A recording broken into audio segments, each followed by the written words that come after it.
immerse yourself into the world of Creepy Man. He's waiting for you.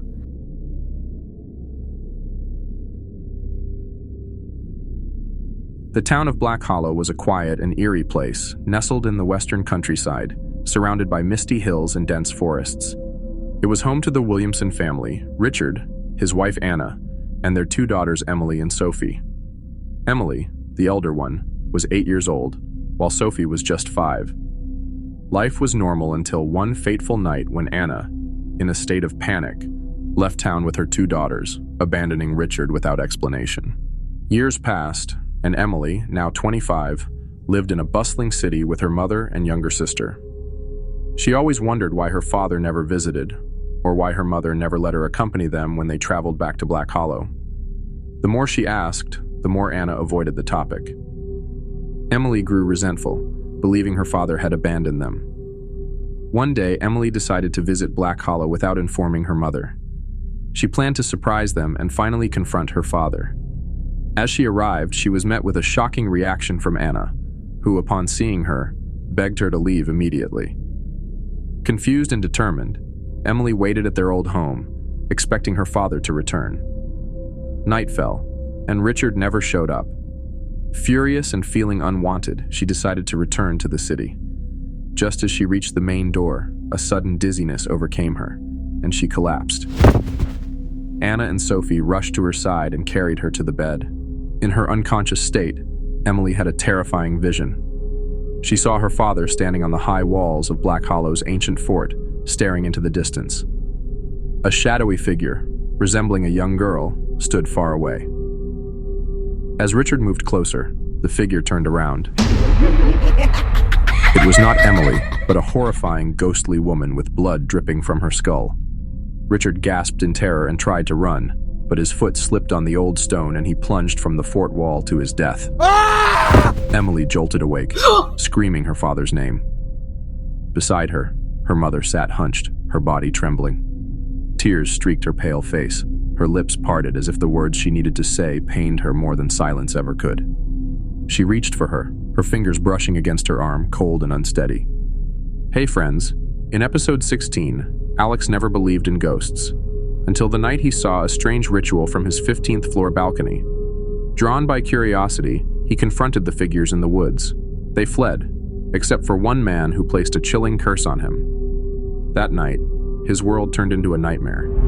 Whispers in the dark, a ghostly woman, and haunting visions that wouldn't let him go. But how did he break free? And what dark secrets lie within Mohandipur Balaji Temple? Find out in The Curse, only on Mr. Creepy Man. Watch now, link in the description and pinned comment. Now let's get back to the nightmare, because what happens next will haunt you forever. Your father is dead, she whispered, her voice fragile, barely holding together. The room seemed to shrink around her. Her nightmare had been real. Her father had died at the fort, exactly where she had seen him fall. Tears streamed down Anna's face as she finally confessed the truth. Her voice trembled, each word carrying the weight of years of buried pain. Years ago, the family had gone to Black Hollow's famous fort for an outing. It was a holiday season, and the place was crowded. Amidst the chaos of the bustling visitors, young Emily had wandered off. One moment she was there, holding her father's hand, and the next she had vanished into the maze of archways and corridors. As darkness fell, panic set in, and the search for her intensified. The fort had a terrifying legend. A vengeful queen, murdered by British officers, haunted the ruins. According to the tales, her ghost had killed those who dared to enter her chamber. Unbeknownst to them, Emily had wandered into the queen's room, searching for an exit. The room was dark and cold. She cried, feeling lost and afraid. Suddenly, she saw a woman dressed in royal garments walking away. Emily called out, but the woman vanished into thin air. Terrified, she turned to leave. But a cold presence loomed behind her. Turning slowly, she came face to face with a ghostly apparition, her face drenched in blood. Before Emily could scream, the specter disappeared. In a frenzy, Emily ran, stumbling into another chamber and locking the door behind her. The room was silent until she heard a slow, scraping noise. Turning, she saw the ghostly queen writing something on the wall using a white powder. She murmured in an eerie voice, then suddenly stopped. In the blink of an eye, she crawled toward Emily with unnatural speed. The queen placed the powder on Emily's forehead, and she blacked out.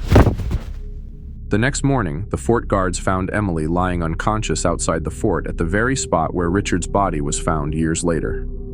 Anna and Richard took Emily home, but she was never the same. She became withdrawn, staring out of windows for hours. One night, Anna searched the house for Emily and heard noises from the basement. What she found horrified her. Emily was crouched in a corner, eating a rat with blood smeared on her mouth. Her skin was pale, her eyes lifeless. Frightened, Anna locked the basement door and sought help. Richard called a priest, a family friend, who examined Emily and confirmed their worst fears. The child was possessed by the ghost of the vengeful queen. The priest warned that Emily might not survive unless an exorcism was performed, but someone had to sacrifice themselves to save her. Emily, tied to the bed, thrashed violently as the priest chanted prayers. Her eyes burned red, her body convulsing as the queen's spirit fought back, unleashing an ear-piercing scream. Shadows swirled around the room, filling the air with malevolent energy. Then, with one final splash of holy water, the spirit let out a shriek of fury. And then silence. Emily collapsed, unconscious. The priest warned that the queen's spirit would never stop seeking revenge, and that they had to leave Black Hollow forever. That night, Anna took her daughters and fled, but Richard stayed behind. The queen's curse bound him to the town, and he bore the weight of his sacrifice in silence. His health deteriorated, his livelihood crumbled, yet he endured, knowing he had saved his child. The day Emily returned to Black Hollow, the queen sensed her presence. Richard, understanding the danger, made one final, heartbreaking decision. He confronted the spirit, offering his own life to protect Emily once more. The curse took him, but his sacrifice was not in vain. Emily wept as the truth unraveled before her. Her father had never abandoned her. He had given his life to save her. Emily stood at the edge of the ruined fort, the wind tugging at her hair as she gazed at the crumbling stones beneath her feet. Her face was streaked with tears, her breath unsteady as she clutched a worn-out family photograph against her chest. The very spot where her father had fallen lay before her, a silent witness to his sacrifice. A heavy mist rolled in, swirling around the ancient ruins. And then, through the haze, she saw him. A ghostly silhouette. Her father. He stood in the distance, his form faint but unmistakable. His eyes, filled with quiet sorrow and unwavering love, lingered on her. For a moment, time stood still. Emily took a shaky step forward, her lips parting as if to speak. But before she could utter a word, his figure began to dissolve. Wisps of mist swallowed him whole, and he was gone. The sky above stretched in endless shades of gray, heavy with the weight of loss, yet offering a quiet sense of closure. Emily exhaled, her fingers loosening their grip on the photograph. Though her father was gone, she knew now he had never truly left her. Heartbroken, she and her family left Black Hollow forever. The cursed town, its haunted fort, and the restless queen faded into the shadows of history, waiting for the next soul to wander too close. We hope you enjoyed this chilling story, but don't leave just yet. We've handpicked 2 terrifying episodes for you on the end screen, and trust us, you don't want to miss them. The episode on the left follows a newlywed couple's dream honeymoon turned nightmare. A stranger's offer of a luxury hotel stay at half price seems too good to be true, and it is. From eerie staff to an empty resort, something feels terribly wrong. When they try to leave, the receptionist reveals a chilling truth. Sir, there is no hotel here. Trapped in a cursed place with a vengeful ghost, they barely escape, but the whispers still haunt them. Would you dare to return? The episode on the right follows Jeff from Dayton, Ohio, a skeptic until his son points at an empty cemetery and says, "Look at all the grandmas." Jeff brushes it off until Miles adds, "They weren't alive. They're all paused." Now panic sets in. Then Jeff sees her, a woman in white near the graveyard, vanishing in a blink. The cemetery's dark past of restless spirits and unmarked graves is about to unravel. What happens next will haunt you forever. Now go ahead, click on the next episode. Before you go, if you haven't subscribed yet, please do. And don't forget to hit that like button. Your likes help our videos reach more horror fans and motivate us to create even scarier content for you. And if you got a real-life horror story of your own, or one you've heard from someone, we'd love to hear it. Send your chilling encounter to mrcreepymanpod@gmail.com and it might be featured in a future episode. Thank you for watching, and we'll see you in the next terrifying tale. Until then, stay safe and don't look behind you.